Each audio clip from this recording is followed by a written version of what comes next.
Hello students, मैं हूँ doctor Jyoti Acharya, department of business administration. आज हम अनुबंधों का निष्पादन तथा भुगतानों का नियोजन किस प्रकार किया जाता है उसके बारे में अध्ययन करेंगे। Performance of contract and appropriation of payments के बारे में हम अध्ययन कर रहे हैं। सबसे पहले हम पढ़ लेते हैं निष्पादन से आशय। निष्पादन किसे कहते हैं? अनुबंध के पक्षकारों द्वारा अपने अपने दायित्वों को पूरा करना ही अनुबंध का निष्पादन कहलाता है। क्या कहलाता है? Contract of performance of contract कहलाता है। किसको? अनुबंध के जो पक्षकार होते हैं, पार्टीज होती है, वो अपने अपने लाइबिलिटीज को कंप्लीट कर लेते हैं, तो उसे ही क्या कहते हैं? परफॉर्मेंस ऑफ कॉन्ट्रैक्ट कहते हैं। अनुबंध का निष्पादन जो है, चेशायर एंड फिफुट ने इसके बारे में एक परिभाषा दी है। वो इस प्रकार है: उस समय तक अनुबंध का निष्पादन उस समय तक पूरा हुआ नहीं माना जाएगा जब तक कि पक्षकारों ने अपना वचन पूर्ण एवं सूक्ष्म रूप से पूरा न कर दिया हो। ये किसकी परिभाषा है? डेफिनेशन है चेशायर एवं फिफुट ने इसके बारे में परिभाषा दी है।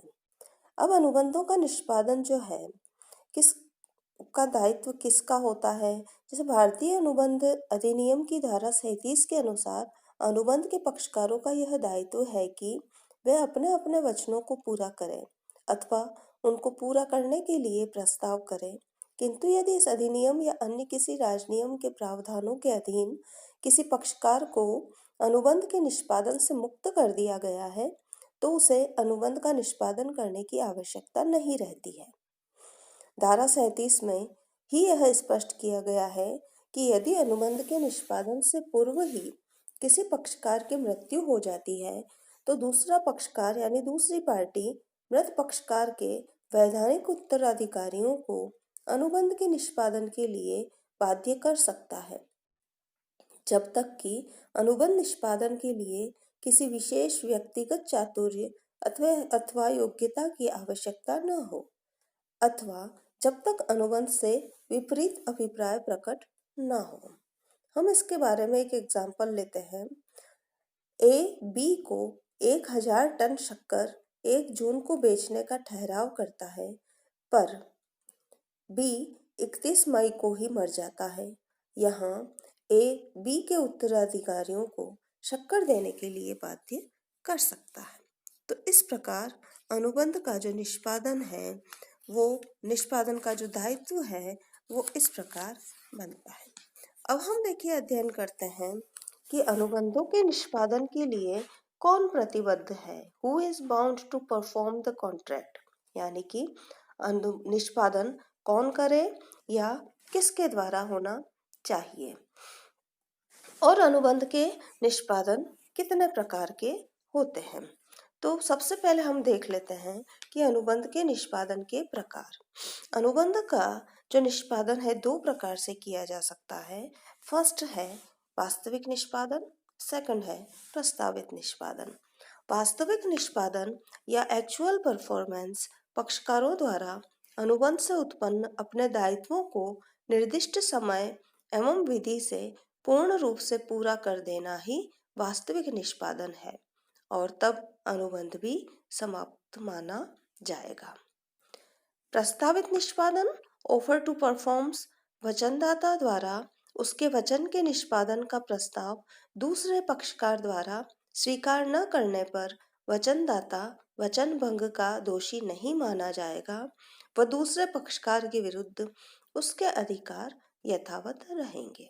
तो इस प्रकार अनुबंध के जो परफॉर्मेंस के जो काइंड्स है या टाइप्स हैं, वो 2 प्रकार के हो सकते हैं, वास्तविक निष्पादन और प्रस्तावित निष्पादन। प्रस्तावित निष्पादन या निष्पादन के प्रस्ताव का क्या प्रभाव होता है?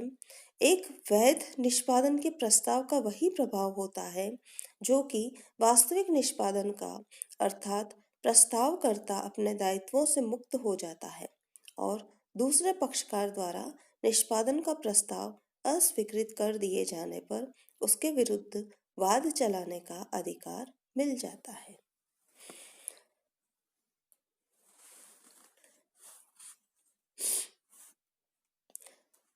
पक्षकार द्वारा वचन निष्पादन पूरा न किए जाने पर क्या स्थिति होती है? जब अनुबंध का वचनदाता अपने वचन का निष्पादन पूरा करने से इनकार कर देता है अथवा उसके निष्पादन के अयोग्य हो जाता है, तो वचन ग्रहीता अनुबंध का अंत कर सकता है, बशर्ते उसने अपने वचन अथवा व्यवहार द्वारा उसके चालू रहने की सहमति प्रकट न की हो। अब हम नेक्स्ट टॉपिक लेते हैं, अनुबंधों के निष्पादन के लिए कौन प्रतिबद्ध है? Who is bound to perform the contract? अनुबंध की धारा 40 से 45 के अनुसार अनुबंध का निष्पादन कुछ व्यक्तियों द्वारा किया जा सकता है। वो कौन से होंगे, वो हम एक के बाद एक यहाँ पर अध्ययन करेंगे। तो सबसे पहले है वचनदाता या प्रस्तावक द्वारा व्यक्तिशः, पर्सनली बाय प्रोमिसर। यदि अनुबंध की प्रकृति से यह प्रतीत हो कि वचन का निष्पादन वचनदाता द्वारा ही किया जाए, तो ऐसे वचन का निष्पादन वचनदाता के द्वारा ही किया जाना चाहिए। सामान्यतया व्यक्तिगत कौशल या चातुर्य के कार्य जैसे गायन, चित्रकारी, पुस्तक लेखन आदि कार्य वचनदाता द्वारा स्वयं ही किए जाने होते हैं। नेक्स्ट है बाय एजेंट, प्रतिनिधि द्वारा। अनुबंध निष्पादन में वचनदाता के व्यक्तिगत चातुर्य का प्रयोग नहीं हो तो उसका निष्पादन वचनदाता का प्रतिनिधि भी कर सकता है।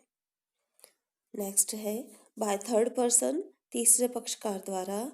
यदि वचन ग्रहीता या स्वीकृता किसी तीसरे पक्षकार से अनुबंध का निष्पादन कर ले, तो वह बाद में वचनदाता को निष्पादन के लिए बाध्य नहीं कर सकता है। नेक्स्ट संयुक्त वचनदाताओं द्वारा बाय जॉइंट प्रोमिसर। वचनदाता एक से अधिक हो तो उनके द्वारा निष्पादन संबंधी कुछ नियम होते हैं। वो नियम कौन कौन से होते हैं? अगर संयुक्त निष्पादन जॉइंट परफॉर्मेंस हो, तो अनुबंध से विपरीत अभिप्राय प्रकट नहीं होता हो, तो सभी वचनदाताओं द्वारा तथा किसी वचनदाता की मृत्यु होने पर उसके उत्तराधिकारी द्वारा अथवा सभी वचनदाताओं की मृत्यु हो जाने पर उन सभी के वैधानिक उत्तराधिकारियों द्वारा निष्पादन किया जाना चाहिए। लेकिन अगर किसी भी वचनदाता को कैसे बाध्य किया जा सकता है? यदि संयुक्त वचनदाताओं में से केवल किसी एक को भी वचन ग्रहीता वचन निष्पादन के लिए बाध्य कर सकता है। एनी प्रोमिसर मे बाय कंप्लीटेड।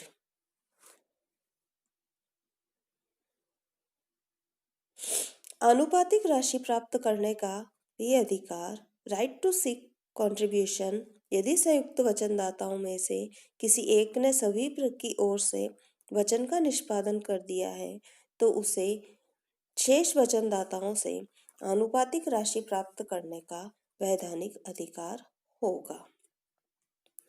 यदि आनुपातिक राशि नहीं मिलने पर हानि का विभाजन, sharing of loss from default in contribution.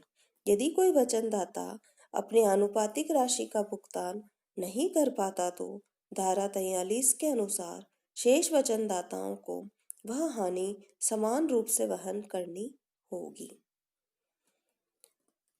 किसी एक संयुक्त वचनदाता की मुक्ति, संयुक्त वचनदाताओं में से किसी एक वचनदाता को मुक्ति देने पर भी शेष वचनदाताओं को उनके हिस्से के वचन के निष्पादन के दायित्व से मुक्ति नहीं मिलती है।